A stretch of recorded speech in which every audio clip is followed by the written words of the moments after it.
Hello everyone and welcome back to the History of Scotland podcast. My name is Fraser and it's been an absolute privilege to journey through the annals of Scottish history with you, shedding light on both the iconic and hidden tales of Scottish history past. In our last episode we journeyed through the intricate web of Scottish noble families during David I's reign. From the illustrious to the lesser known, each family painted a stroke on the vast canvas of Scotland's medieval period. Their triumphs, tragedies, alliances and feuds formed the backbone of an era that saw Scotland transform in ways few could have imagined. But as the old adage goes, all good things must come to an end. Today's episode carries a weight of finality as we prepare to bid adieu to David I, a monarch whose very essence seems intertwined with the land he ruled. David was not just a king, he was a revolutionary force. Under his sceptre, Scotland witnessed tumultuous wars, unprecedented revolutions, social metaphors, and groundbreaking reforms. We delve deep into his life, reign, and legacy over the span of 6 riveting episodes. Through victories and defeats, peace and chaos, David's story has been nothing short of epic. Now, I do confess, parting with such a monumental figure isn't easy. The deeper we've delved into David's life, the closer we've felt to the man behind the crown. His complexities, his ambitions, his vulnerabilities, they've given life to centuries-old tales, making them more resonate better in today's world. But as historians, enthusiasts and storytellers, we know that history is a relentless tide, constantly moving forward irrespective of our affections. However, before we proceed, I have a question for all of you. Are you ready to take this last journey with King David I? I can almost feel the mixed emotions through the airwaves, a blend of anticipation and nostalgia.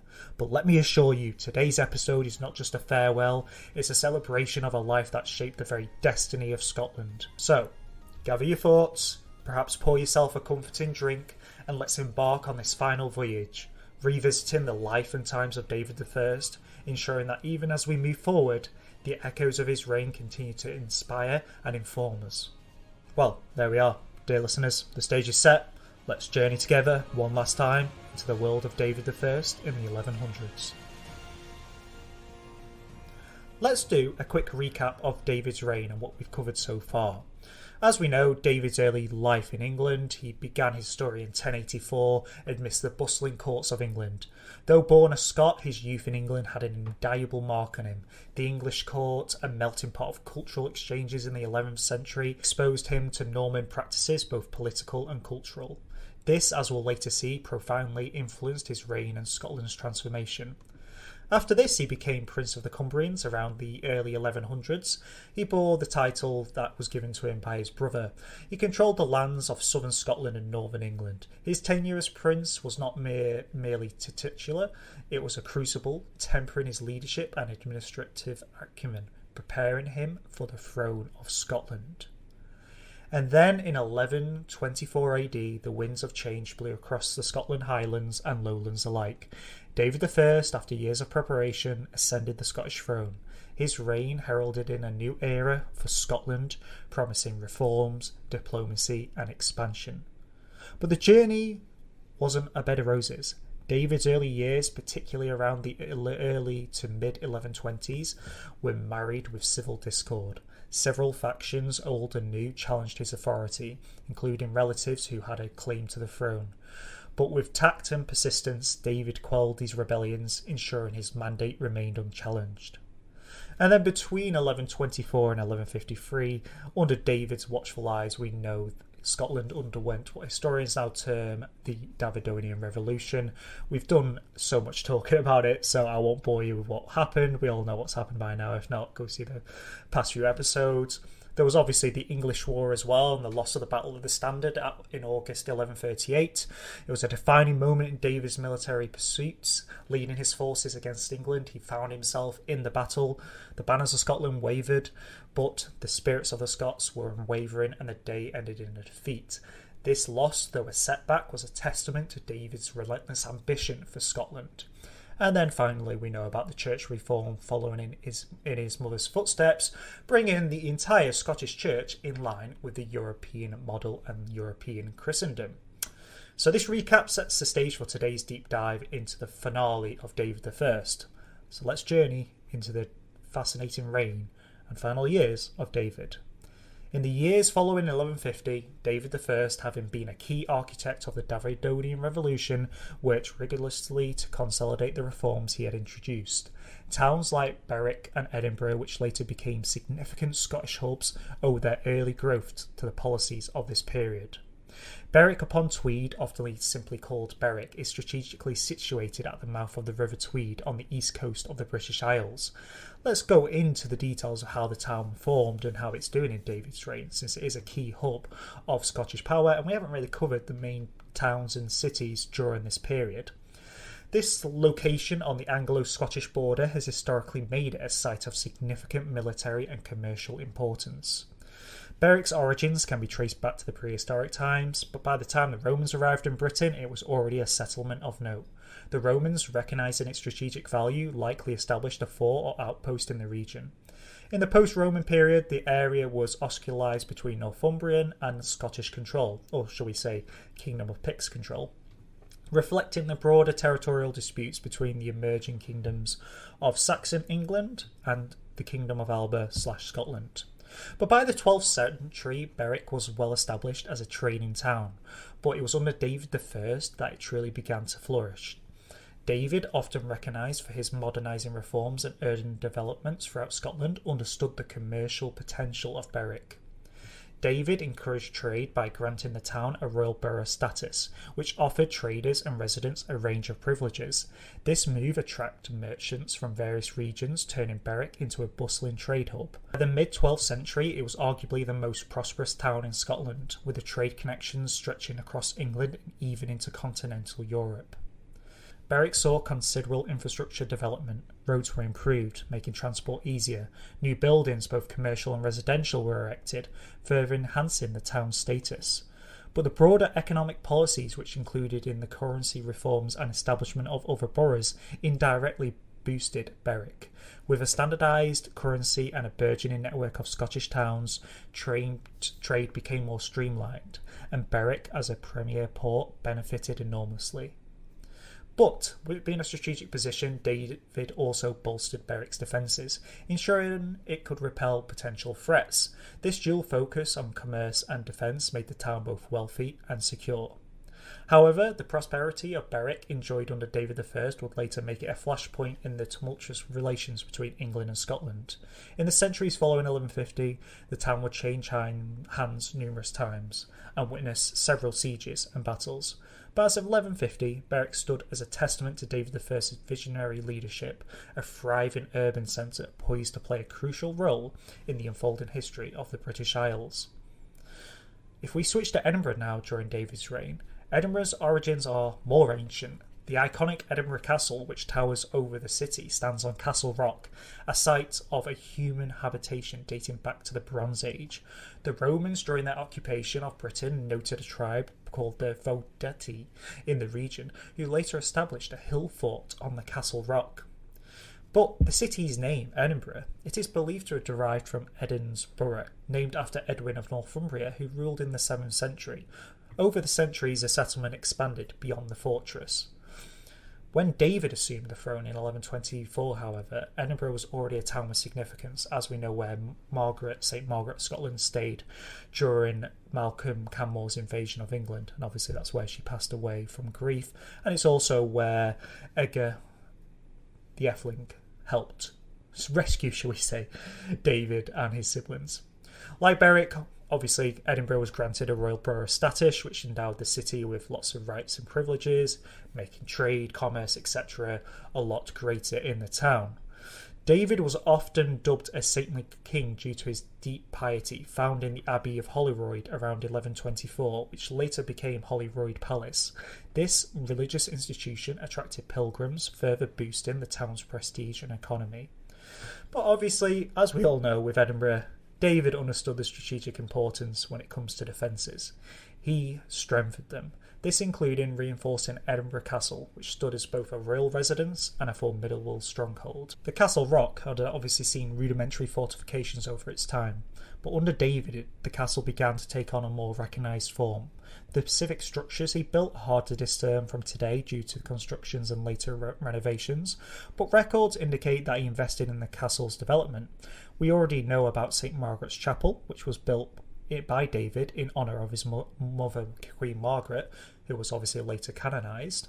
But there was obviously the strategic importance as well. David ensured it was adequately fortified. The exact scale of the fortifications during his reign isn't entirely clear, but they were formidable, possibly including the walls, the gates and the defensive towers on the outside. But under David, the castle wasn't just a military fortress, it was a symbol of royal authority and the unity of the Scottish kingdom. By 1150, Edinburgh Castle was one of the most significant fortresses in Scotland, both in terms of its size and symbolic value. Its strategic position atop Castle Rock, combined with the fortifications added during David's reign, made it a near impregnable stronghold. The exact dimensions and layout of the castle at this time are hard to determine due to the subsequent expansions and renovations, as we've said, but it's still clear by the mid-12th century it was a substantial and vital castle in the landscape of Scotland. It is a must visit if you ever come to Edinburgh. The castle still looms over the great capital even to this day. It's great and full of history. But back to the history itself. Obviously, Edinburgh was granted to Norman and Anglo-Norman nobles as well, in turn for introducing new agricultural techniques. This brought prosperity to the surrounding regions and ensured a steady flow of resources into the city. By the end of David I's reign in 1153, Edinburgh was on its way to becoming one of the most principal cities of Scotland. It was a hub of trade, a centre of royal authority, and a beacon of religious devotion. The foundation David laid in 12th century helped Edinburgh grow in prominence and prestige, setting it on a path to eventually become the capital of Scotland and one of the great cities of Europe. In the 1140s onwards, David became deeply in thought about the future of the Scottish crown. The complexities of medieval politics meant that picking a successor wasn't just about family lineage, it was a strategic choice. He sought someone with both vigour to defend Scotland's borders and the sanctity to govern its diverse populace. The untimely death of his son, as we've said in the past few episodes, Prince Henry in 1152, threw a wrench into David's plans.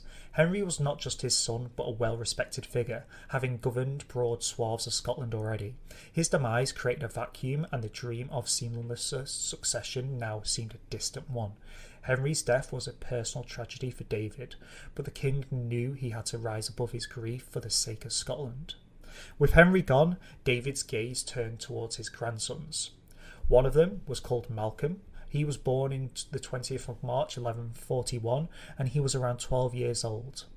William, who would later be known as William the Lion, was born in 1143 and he was around 10 years old.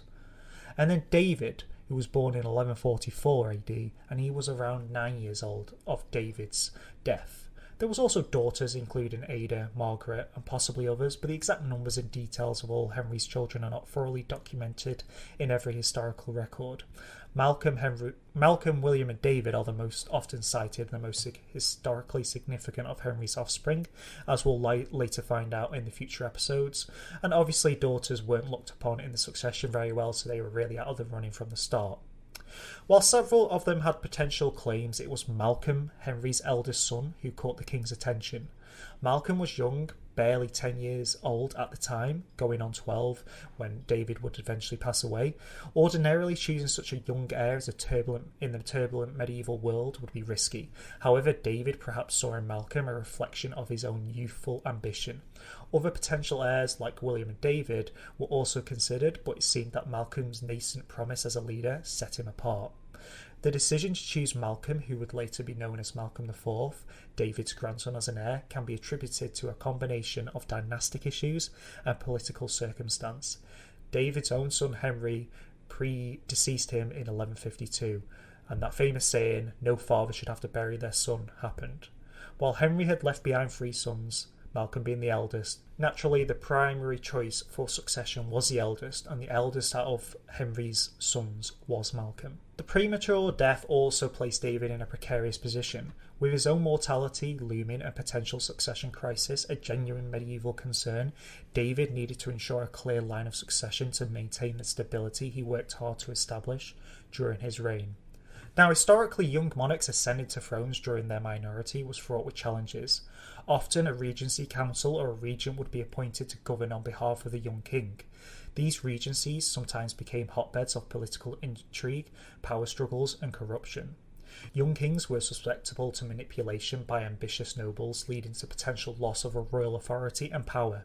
Neighbouring states and rulers often viewed a kingdom with a child monarch as an opportunity for conquest or to gain significant concessions. The lack of a mature guiding hand could lead to internal strife, uprisings, and challenges to the throne by other claimants. But despite the potential pitfalls associated with young monarchs, David had several compelling reasons to choose Malcolm. Malcolm represented the continuation of David's bloodline, which was crucial for the legitimacy of the ruling dynasty. In an age where the legitimacy of rulers was paramount, the straightforward lineage from David to Malcolm, even if Malcolm was a minor, provided a clearer claim to the throne than any other alternative candidates.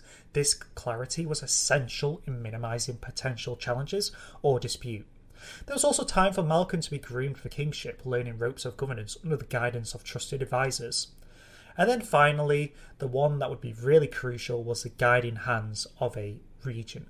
David could ensure that the trustworthy individuals surrounding Malcolm, such as Donchad of the Murmur of Fife, for instance, was a trusted figure who could play a significant role in Malcolm's early reign and guide him in the correct way.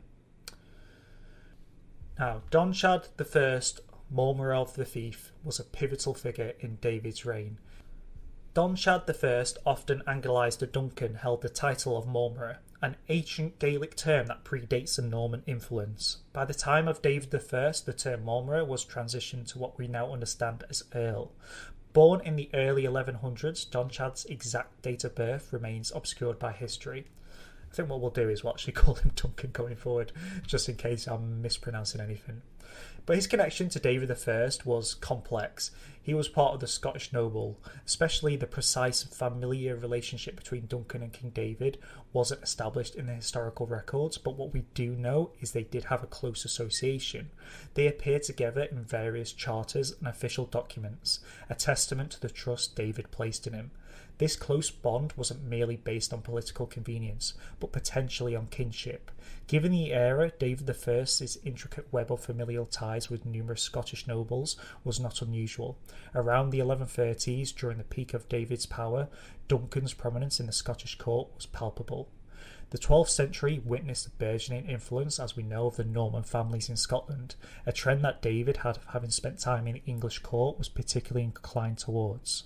The rise of Norman families in the Scottish hierarchy could have threatened indigenous leaders like Duncan, yet he not only maintained his position, but seemingly flourished. By the mid-century, Duncan had established himself as one of the leading magnates at the Scottish court. His ability to navigate the shifting sands of political alliances, particularly during a time when Norman families were often favoured, is a testament to his political acumen and the depth of his relationship with David. I know we didn't mention him in the last episode, and I'm just realising that now as I'm writing this. I don't know how we missed him. I think it's because when I was looking at this, I got Donchad mixed up with Dun MacAlpin, the person who was starting one of the rebellions during David's early reign. But regardless, at least we're delving into him now. Duncan was known for his wisdom.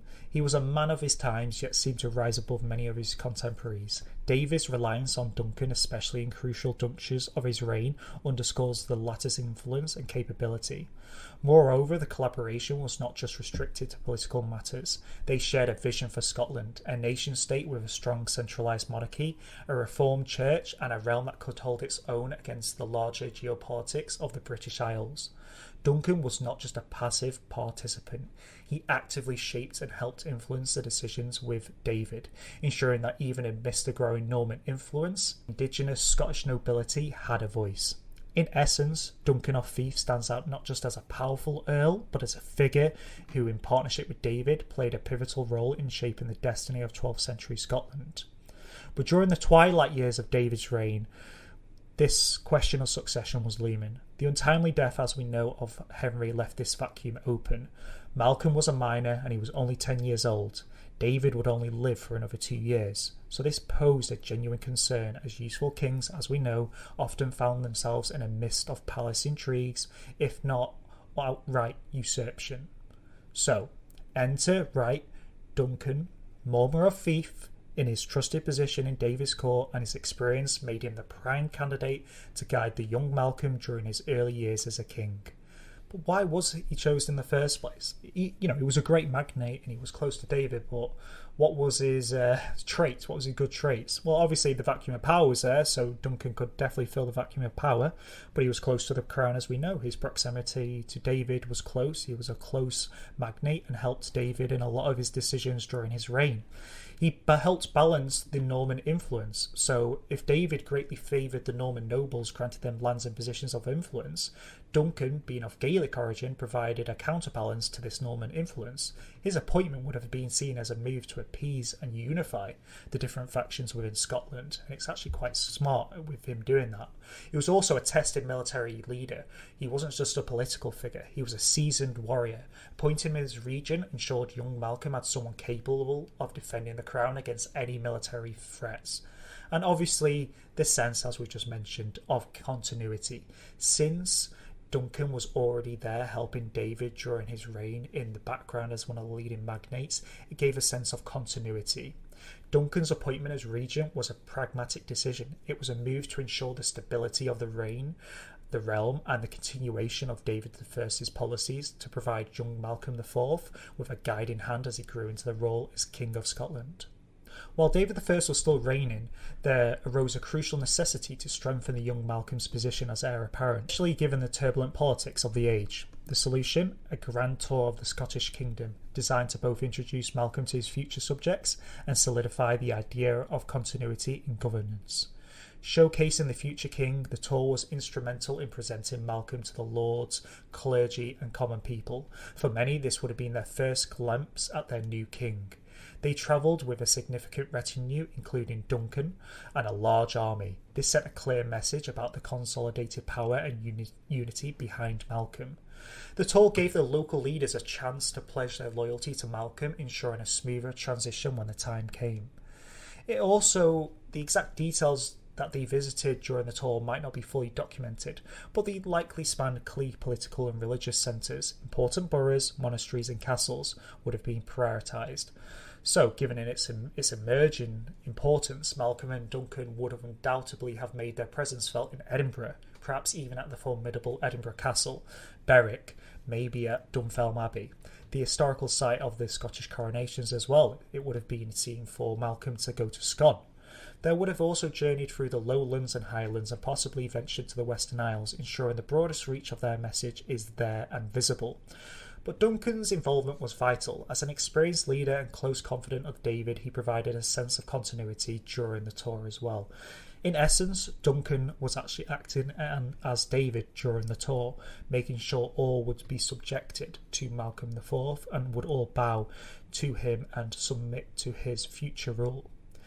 In summation, this grand tour, whilst orchestrated by David, was a masterful blend of politics, ceremony and strategy. It set the stage for Malcolm's reign, ensuring that when he did ascend the throne, he was no stranger to his subjects or the intricate tapestry of Scottish politics. So both David and Duncan hit a masterstroke with this tour, and it really helped the transition, as we'll see in the future episodes, go a lot more smoothly than we're used to here on the History of Scotland. But alas, David, one of Scotland's most transformative kings, met his end on May the 24th, 1153 AD. His reign, spanning almost 3 decades, saw Scotland undergo monumental changes in governance, religion and infrastructure. But like every mortal, he too had to face his final moments. David I passed away in Carlisle, a city that he had a deep connection with during his lifetime, especially during his Prince of Cumbrians, if you remember back to the early reign episode. Under David, Carlisle blossomed into a major administrative centre, reflecting his vision for a new and reformed Scotland as we know. The exact details surrounding the immediate cause of David's death remain somewhat elusive in the historical records. However, given that he was around 69 years old, a venerable age for the 12th century, it's likely that natural causes or age-related health complications led to his passing. David's reign, especially in his later years, was rife with personal tragedies, including the death of his only legitimate son, Henry. These could have taken a toll on his health and spirits. While precise details of his very last moments aren't explicitly chronicled, it's plausible that David was surrounded by close members of the court, clerics, and his confidants. Given his deep piety and contributions to the church, it's almost certain that religious rites and prayers would have been a significant part of his last hours. David might have also shared some final guidance or wishes regarding the future of Scotland, especially given that his young grandson, Malcolm IV, was set to succeed him. So that's it. David took his last breath and passed into the annals of history. But Duncan took a step that puzzled many, but was deeply rooted in a political wisdom. He ensured that David's young grandson Malcolm IV was crowned as King of Scotland at Scone, but this was done before David was buried. Why for such urgency? Well, as we know, the power vacuum was there. Malcolm needed to be crowned immediately. It reduced the potential for rival claimants or factions to challenge his right to the throne. Malcolm IV was just a boy, only about 12 years old. The early coronation, overseen by influential figures like Duncan, would serve to protect him. With the official title of king, it became the duty and obligation of the Scottish nobles to rally round and protect their young monarch. Scone was not just any location, it was the traditional crowning site of Scottish monarchs, and I think what we're going to do at the start of Malcolm's reign is we're going to tell a proper telling of Scone and how the ceremony of making a king in Scotland is performed, because it isn't as simple as the English way. And I think I did mention how David came to the throne, but that isn't the correct way someone would become a Scottish king. There were some traditions that had to be followed, so we'll go over that at the start of Malcolm's reign. But regardless, as regent, Duncan would wield considerable influence during the early years of Malcolm's reign, but by facilitating this early coronation, he not only fortified Malcolm's position, but also solidified his role as a leading figure and the regent in the Scottish kingdom. David I of Scotland was buried in Dunfermline Abbey, situated in the town of Dunfermline in Fife, in Scotland. Dunfermline Abbey is a significant historical and archaeological landmark, and has been the final resting place for several Scottish monarchs. Yes, you can visit Dunfermline Abbey today. Beyond its significance as a burial place for David, Dunfermline Abbey is also known for its Norman architecture and as a burial site for other notable Scottish monarchs, including Robert the Bruce, and also a few other monarchs that are coming in the future that I won't spoil. The abbey and its grounds are open to the public, and it's a popular site for both tourists and locals. The visitor experience includes exploring the historical nave, the stunning architecture of the church, and the adjacent palace ruins. If you're planning a visit, it's wise to check opening hours in advance, as they can vary, but it's definitely worth the trip, and I really highly recommend it to visit the final resting place of David I. But you can also immerse yourself in the rich history of Scotland's most treasured landmarks. In the annals of Tiger March, which were miraculously chronicled the events of Ireland and the surrounding regions during the medieval times, David I was memorised with an epitaph that reveals much about his reign and influence. When the annals refer to David as David, son of Malcolm, King of Scotland and England, this title is significant for several reasons. The annals are emphasising David's lineage as a son of Malcolm III of Scotland, but also saying that he is not only a Scottish king that's ruled for a long time, but the Saxon part in it is especially noteworthy. While David was never the king of the England or the land of the English, which was Saxon, in the terms of how it was pronounced during the Tiger March chronicles, it's symbolic of David's significant territories in northern England. Throughout David's reign, he had made several territorial gains in the region, as we know, especially the earldoms of Northumbria, Cumberland and Westmoreland, so that the annals might be emphasising his domination over the Scottish and certain English territories. But this title unequivocally conveys the power and prestige that David held during his time. It was not merely his rule over Scotland that made him a formidable monarch, but also his territories in England, which significantly expanded the Scottish realm. This extension of the control south of the border was a pivotal moment in the history of Scotland, representing its influence and strength during David's rule. Mention in the annals of Tiger March therefore does not more than just mark David's death. It offers a snapshot of his legacy, highlighting the geopolitical landscape of the British Isles during the 12th century. The very fact that such an Irish chronicle took note of David's reign and its implications is a testament to his broader influence in medieval English and Scottish politics. But as we draw this episode to a close, it's imperative to reflect upon the indelible mark left by David. His reign was not merely a period of governance, it was a profound era of transformation. Through the Davidonian Revolution, through his wars, through the establishment of boroughs, the bolstering of the church, and the fortification of the Scottish territories. From Edinburgh to Berwick, his impact can still be felt, with town charters, castles, and churches bearing silent testament to his vision. A contemporary cleric during David's time remarked, "David's rule was not just about the sword and the sceptre, but about the quill and the parchment."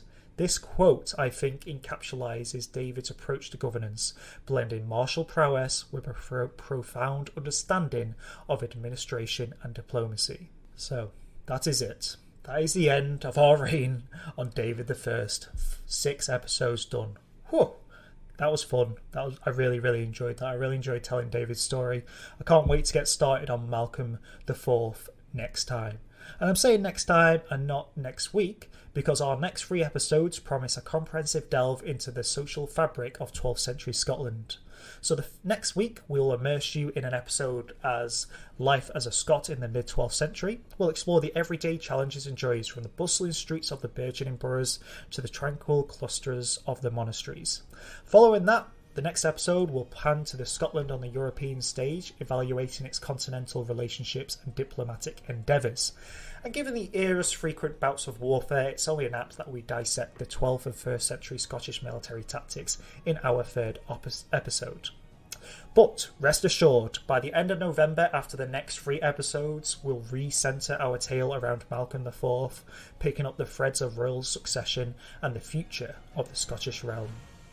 A gentle reminder that our episodes drop weekly, so do keep an ear out for our episode next week. If you wish to stay updated with snippets, historical trivia or engaging discussions, give us a follow on Twitter at the History of SC1, that is at the History of SC1, or join our community on Facebook at the History of Scotland podcast. Sorry for any kind of complications, not pronouncing things properly or sounding like I've got a blocked nose. I actually do have a blocked nose. I've got a really bad cold and flu at the moment, so that's why I was mumbling some of my words. I just wanted to get this episode done because I've been really looking forward to it. I know you guys were. We've got quite a few reviews extra on Spotify and Apple Podcasts, etc. So I don't want the growth to stall. So yeah, ramble over. I do apologise. I am ill. That's why this episode's been a bit potentially all over the place, but I'm still happy with it, and I hope you guys enjoyed it too. And if you've enjoyed the journey, we would appreciate a review on your preferred podcast platform. As I've mentioned, we're on 130 reviews on Spotify, which is insane, and I think we're over 40-50 Apple Podcast reviews, so it's really, really cool. Whether you're tuning in via Apple Podcasts, Spotify, Google Podcasts or Podbean, thank you for letting us be a part of your week. Till our next episode though, here's wishing you a week filled with curiosity and wonder. Stay safe, keep exploring, and goodbye for now. Peace, guys.